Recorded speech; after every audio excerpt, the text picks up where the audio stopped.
Tell us in the comments which city you're watching from. And if you believe stories like this deserve to be heard, hit that subscribe button. Margaret Wilson drives a school bus in Ohio.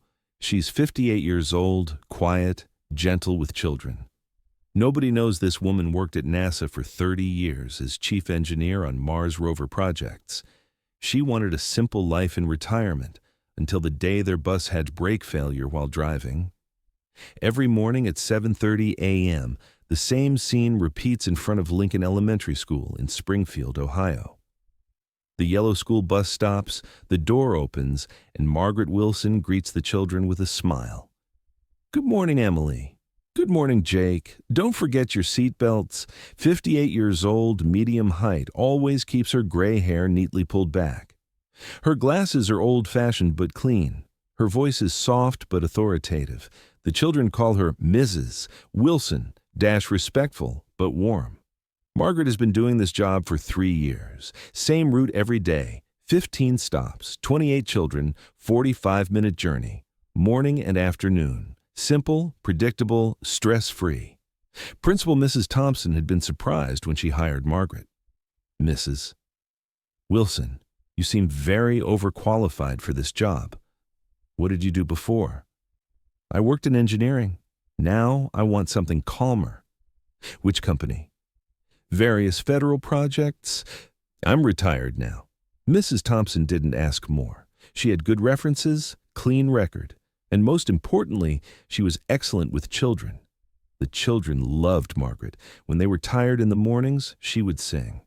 When they fought, she would calm them down. And most importantly, she helped with their math homework. "Mrs. Wilson, I can't solve this geometry problem," 10-year-old Tim would say. Margaret would turn around, look at the problem, give a simple explanation. The child would understand and thank her. Other children would listen in admiration. "Mrs. Wilson is so good at math, like a scientist." Margaret would smile and respond, "Anyone can learn math, children. You just need patience." But Margaret's past was much more complex. She graduated from MIT with aerospace engineering in 1985, started at NASA in 1987, worked in Mars mission planning team at JPL, Jet Propulsion Laboratory. For 30 years, she worked on the most critical projects: Mars Pathfinder, Spirit and Opportunity rovers, Curiosity rover. She took key roles in every project: robotic systems, navigation, remote control. Thanks to systems Margaret designed, robots on Mars operated for years. Discoveries were made, science history was written. But in 2017, Margaret experienced burnout. 30 years of intense work, 24/7 availability, constant pressure. When her husband David died of cancer, Margaret collapsed. On her psychologist's recommendation, she took early retirement, moved from California to Ohio, to her husband's hometown, a quiet, small town. "I want a simple life," she had said. "I want to spend time with people, especially children." And she became a school bus driver. Nobody knew that this ordinary woman's hands had touched Mars. Nobody knew that this calm voice had signed off on the most critical decisions at NASA. Margaret preferred not to tell them either. She wanted the past to stay in the past. Until that day, during a normal bus ride, everything changed. November 15th, 2024, Friday morning. Margaret was running Route 1 as usual. The bus was full, 23 children, ages ranging from 6 to 12. The weather was beautiful. Children were cheerful. Jake and Emma sat in the back comparing their math homework. "Mrs. Wilson," Emma called out. "Jake says going to Mars is impossible. Is that true?" Margaret saw the children in the rearview mirror. She smiled. "Emma, nothing is impossible. We've already sent robots to Mars. Soon humans will go too." "Really? How do you know?" "I saw it on TV, sweetie. I watch science programs." Jake objected. "But it's so far. How will they go?" Margaret had to pause. She could give detailed answers to such questions, but she had decided not to. Smart people figure out ways to do it, Jake. Maybe when you grow up, you'll figure it out. The children were satisfied with this answer. As she drove the bus on County Road 15, Margaret's mind drifted to the past. Mars missions, system failures, critical decisions. How excited she used to get with every discovery back then. Now she just wanted peace. Just then, when she pressed the brake, something was wrong. The pedal felt hard. There was no normal resistance. Alarm bells went off in Margaret's engineer mind. Brake failure. With experienced driver reflexes, she pulled the handbrake. But the bus continued to speed downhill. There was a hill ahead, and at the bottom, the Main Street intersection. Margaret's heart rate increased, but she didn't panic. Working at NASA for 30 years teaches crisis management. The children hadn't noticed the situation yet. Margaret evaluated her options. Emergency brake, insufficient. They're going too fast. Engine brake, working but not enough terrain usage. Soft ground on the roadside. Worst case, crash scenario minimization. She made these calculations in her mind in 3 seconds. NASA training kicked in. Children, she said in a calm voice, listen very carefully now. Check your seat belts. Take your backpacks to the front. Hold them tight in your laps. Why, Mrs. Wilson, little Sophie asked. Just for safety, sweetie. Like a game. Let's see who can do it fastest. The children did it curiously but obediently. Margaret kept her eyes on the road. Speed 40 miles per hour, 35, 30. Engine brake was slowly taking effect, but it wasn't enough. The intersection was 200 meters ahead. Traffic on right and left. Margaret made a decision. She would try to enter the field on the left. Soft landing. Children, now we'll bow our heads forward and hold our bags tight. Brace position. Let's see who does it best. This time Jake got worried. Mrs. Wilson, is something happening? Margaret's voice was still calm but determined. Jake, now is the time to focus completely on your homework. Can you find the red number? She distracted the child. 75 meters away, Margaret turned the steering wheel. The bus left the road, entered the field.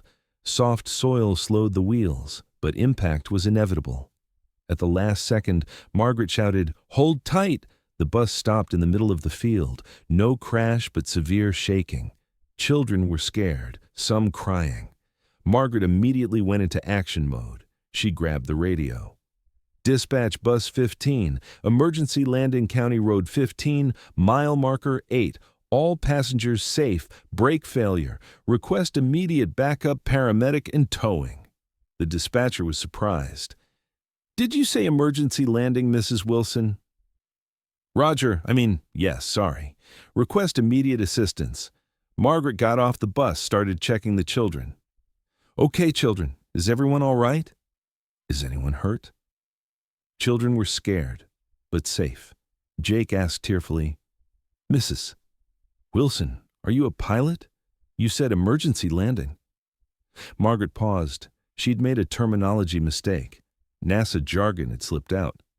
No, sweetie, I just heard this term on TV, but children are observant, especially Jake, a bright child. Mrs. Wilson, you acted very professional, like you know these kinds of situations. Margaret decided not to give more explanation. Children's safety was the priority. 5 minutes later, ambulance, fire truck, and police arrived.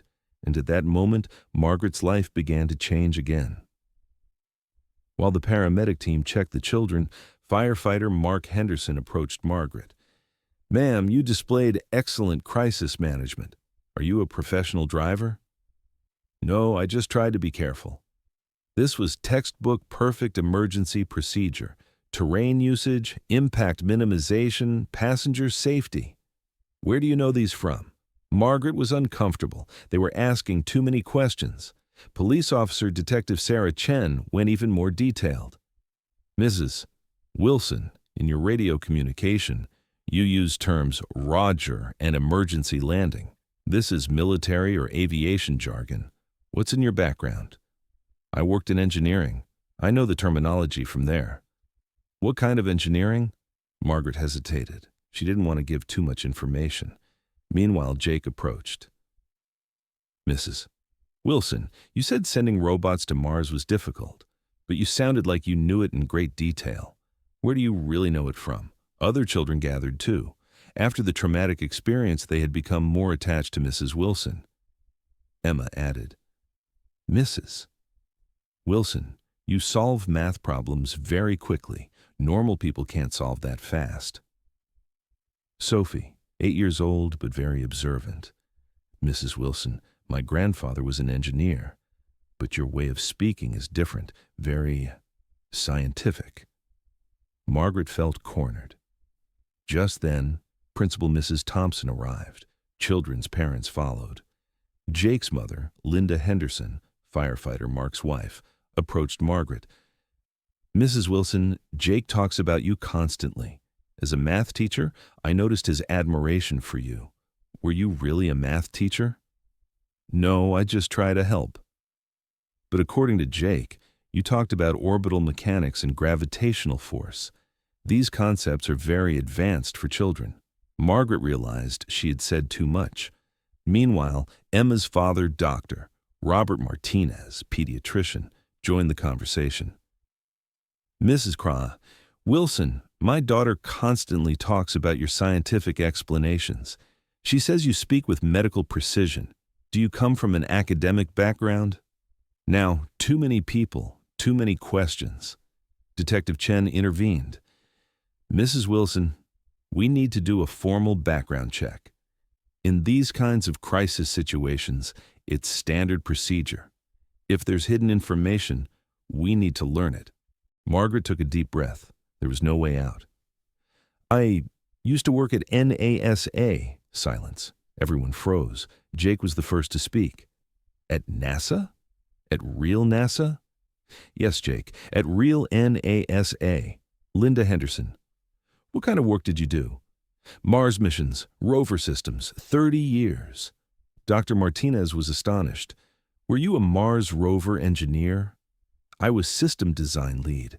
I worked on Pathfinder, Spirit, Opportunity, Curiosity, all of them.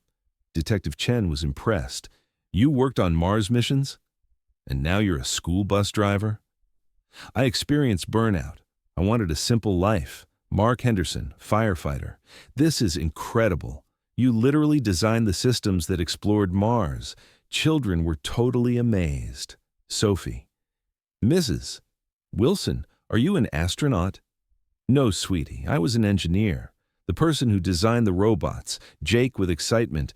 Did you make the Mars rovers? We worked as a team.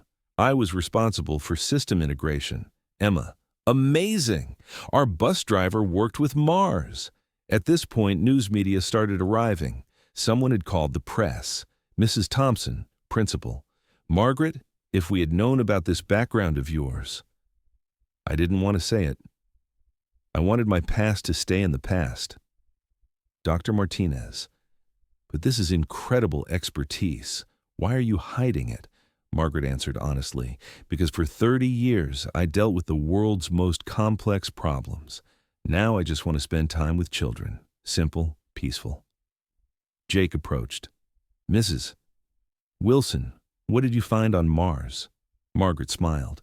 She decided to be really open for the first time. Jake, we found evidence of water. We discovered possibilities of life. We developed planet formation theories. Children were fascinated. Emma, is this information secret? No, sweetie, it's public information. I just prefer not to talk about it.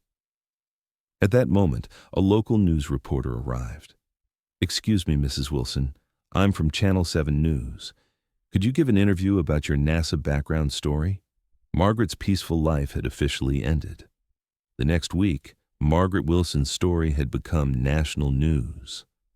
Former NASA engineer saves school children, hidden hero revealed. CNN, NBC, Washington Post.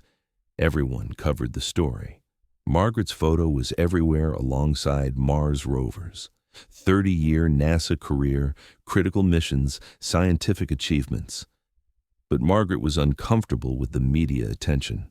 At home, she had turned off the TV, put her phone on silent. didn't want to answer the constant questions from journalists, until Jake knocked on her door. "Mrs. Wilson, it's Jake. I came with my mom."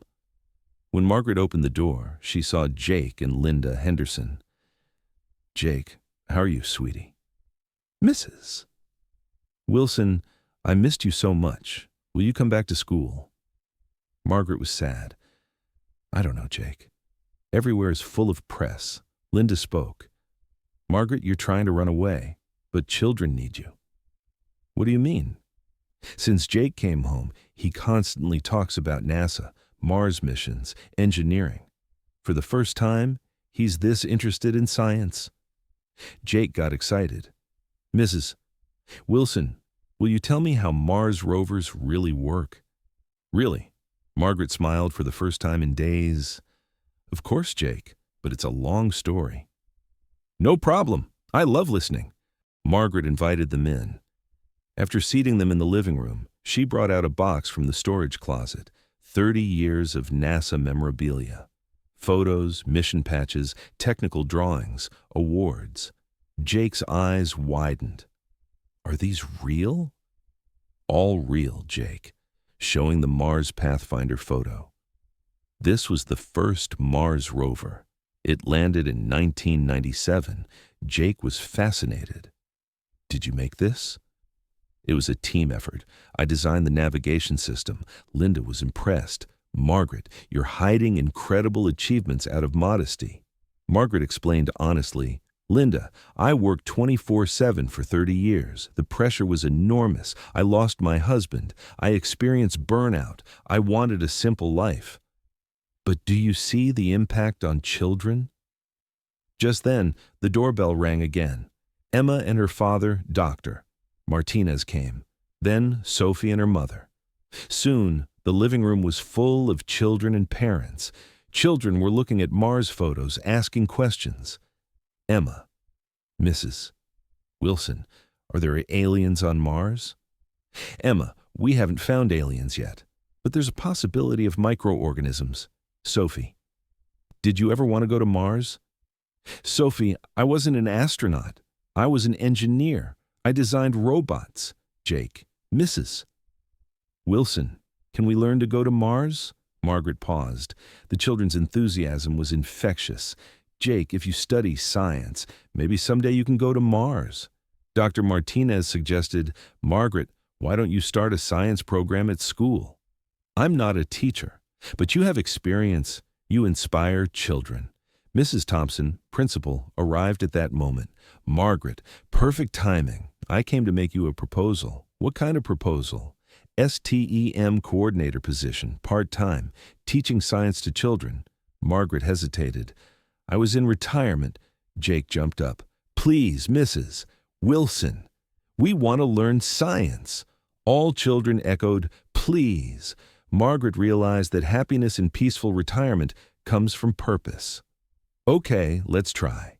2 months later, Wilson's STEM lab opened at Lincoln Elementary School. Margaret became part-time science coordinator. She teaches children engineering, space science, Mars missions.